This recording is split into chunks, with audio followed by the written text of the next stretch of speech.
স্ত্রীর প্রতি স্বামীর যেমন দায়িত্ব কর্তব্য রয়েছে, ঠিক তেমনিভাবে স্বামীর প্রতি স্ত্রীরও কিছু দায়িত্ব কর্তব্য রয়েছে।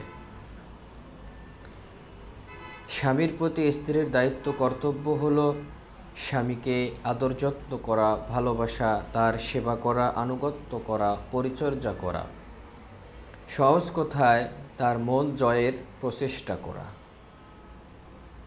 তবে যদি কখনো শরীয়ত বিরোধী, শরীয়ত পরিপন্থী কোনো কাজ করতে স্বামী আদেশ করেন, সে ব্যাপারে অবশ্যই স্ত্রী প্রতিবাদ করবে এবং সে বলবে যে না, আমি শরীয়ত বিরোধী কোনো কাজ করতে পারব না।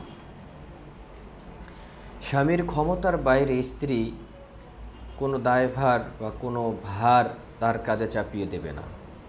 এমন কোনো বিষয় স্বামীকে চাপ প্রয়োগ করবে না যেটা স্বামীর সাধ্যের বাইরে, ক্ষমতার বাইরে।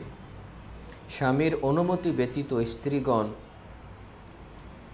স্বামীর ধন সম্পদ খরচ করবে না।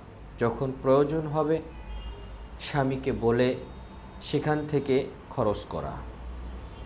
স্বামীর আত্মীয় স্বজন যারা আছেন তাদের সঙ্গে ভালো আচরণ করা, যাতে তাদের সঙ্গে এমন কোনো আচরণ করা না হয় যার দ্বারা স্বামী মনে কষ্ট পাবে, আঘাত পাবে। বিশেষ করে স্বামীর বাবা মা যারা আছেন,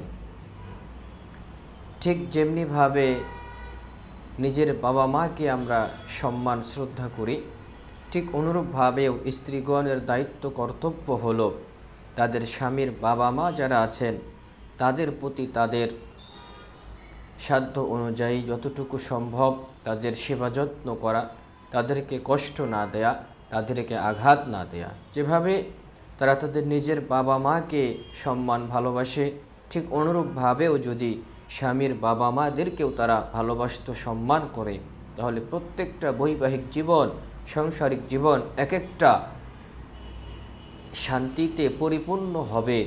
মনে হবে প্রত্যেকটাই একটি করে শান্তিতে সাজানো বাগান।